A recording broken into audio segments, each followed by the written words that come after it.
오늘 말씀은 누가복음 6장 39절로 49절까지의 말씀입니다. 또 비유로 말씀하시되 맹인이 맹인을 인도할 수 있느냐 둘이 다 구덩이에 빠지지 아니하겠느냐 제자가 그 선생보다 높지 못하나 무릇 온전하게 된 자는 그 선생과 같으리라. 어찌하여 형제의 눈 속에 있는 티는 보고 내 눈 속에 있는 들보는 깨닫지 못하느냐. 너는 내 눈 속에 있는 들보를 보지 못하면서 어찌하여 형제에게 말하기를 형제여 나로 내 눈 속에 있는 티를 빼게 하라 할 수 있느냐. 의식하는 자여 먼저 내 눈 속에서 들보를 빼라. 그 후에야 내가 밝히 보고 형제의 눈 속에 있는 티를 빼리라. 못된 열매 맺는 좋은 나무가 없고 또 좋은 열매 맺는 못된 나무가 없느니라. 나무는 각각 그 열매로 아나니 가시나무에서 무화과를 또는 찔레에서 포도를 따지 못하느니라. 선한 사람은 마음에 쌓은 선에서 선을 내고 악한 자는 그 쌓은 악에서 악을 내나니 이는 마음에 가득한 것을 입으로 말함이니라. 너희는 나를 불러 주여 주여 하면서도 어찌하여 내가 말하는 것을 행하지 아니하느냐. 내게 나와 내 말을 듣고 행하는 자마다 누구와 같은 것을 너희에게 보이리라. 집을 짓되 깊이 파고 주추를 반석 위에 놓은 사람과 같으니 큰 물이 나서 탕류가 그 집에 부딪히되 잘 지었기 때문에 능히 요동하지 못하게 하였거니와 듣고 행하지 아니하는 자는 주추 없이 흙 위에 집 지은 사람과 같으니 탕류가 부딪힘에 집이 곧 무너져 파괴됨이 심하니라 하시니라. 아멘. 크리스천들이 세상에서 듣곤 하는 가장 수치스러운 평가는 위선적이라는 평가일 것입니다. 착한 척, 의로운 척 하면서 실제로는 교회 다니지 않는 사람들과 별 다를 바 없이 살아간다는 평가를 받는 것은 정말 수치스러운 일이 아닐 수 없습니다. 그러므로 크리스천은 위선에 빠지지 않도록 주의해야 합니다. 그렇다면 우리는 어떻게 해야 위선을 피할 수 있겠습니까? 위선에 빠지지 않으려면 제대로 보고 분별할 수 있는 눈이 필요합니다. 특히 자신을 볼 수 있는 눈이 필요합니다. 제대로 볼 수 있는 눈이 없는 사람은 맹인과 같습니다. 맹인은 자신뿐 아니라 다른 사람도 위험에 빠뜨릴 수 있습니다. 위선적인 크리스천은 다른 사람을 잘못된 신앙생활로 인도할 수 있습니다.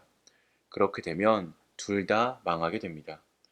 그러므로 자신을 제대로 볼 수 있는 눈, 특히 자신의 잘못을 볼 수 있는 눈이 반드시 필요합니다.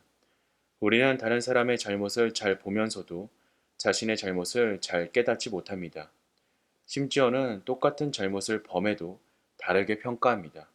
오죽하면 내가 하면 로맨스, 남이 하면 불륜이라는 말이 있겠습니까?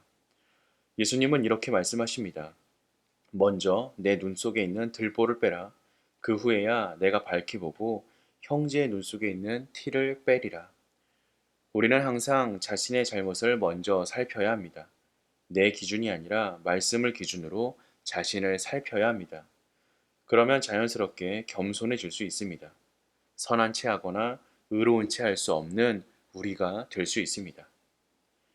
나무의 열매를 보면 그 나무가 무슨 나무인지 알 수 있습니다. 사람도 마찬가지입니다. 말과 행동을 보면 그 사람이 악한 사람인지 선한 사람인지 알 수 있습니다. 크리스천은 좋은 열매를 맺어야 합니다. 그런데 예수님을 믿었다고 해서 모두 좋은 열매를 맺는 것은 아닙니다. 삶에서 좋은 열매를 맺지 못하면서 신앙생활을 열심히 한다는 것은 그야말로 위선적인 것입니다. 이러한 위선에 빠지지 않으려면 삶에서 좋은 열매를 맺어야 합니다. 좋은 열매는 선한 마음에서 나옵니다. 선한 마음은 하나님이 주시는 것입니다. 우리 안에 계신 성령님의 인도하심을 따를 때 선한 마음을 품을 수 있게 됩니다. 그러면 우리 삶의 구석구석에서 선한 열매가 맺힐 것입니다. 성령님의 음성에 따라 마음을 선하게 가꿀 때 말과 행실이 다른 위선적인 신앙에서 벗어날 수 있습니다. 세상을 말씀으로 창조하신 하나님은 크리스천의 삶에 말씀으로 역사하십니다. 그러므로 우리 크리스천은 하나님의 말씀을 따라 살아가야 합니다. 그런데 말씀을 듣고 은혜 받은 것으로 그치기 때문에 말씀을 열심히 가르치기도 하지만 그 말씀대로 행하지는 않기 때문에 위선에 빠지는 것입니다. 말씀대로 행하는 크리스천이 많지 않기 때문에 사람들이 기독교를 위선적인 종교라고 비난하고 손가락질하는 것입니다. 크리스천이 쉽게 빠지는 심각한 착각 가운데 하나가 바로 말씀을 알고 있으면 그 말씀대로 살고 있다고 여기엔 착각입니다. 말씀을 알기만 하고 그대로 행하지 않는 신앙생활은 위기가 닥쳤을 때 할 일 없이 무너져 내리게 됩니다. 위기가 닥치기 전에 말씀대로 행함으로써 신앙생활의 기초를 든든하게 다져야 합니다. 홍수 때 오히려 마실 물이 귀한 법입니다. 크리스천이 많다고 무조건 좋은 것은 아닙니다.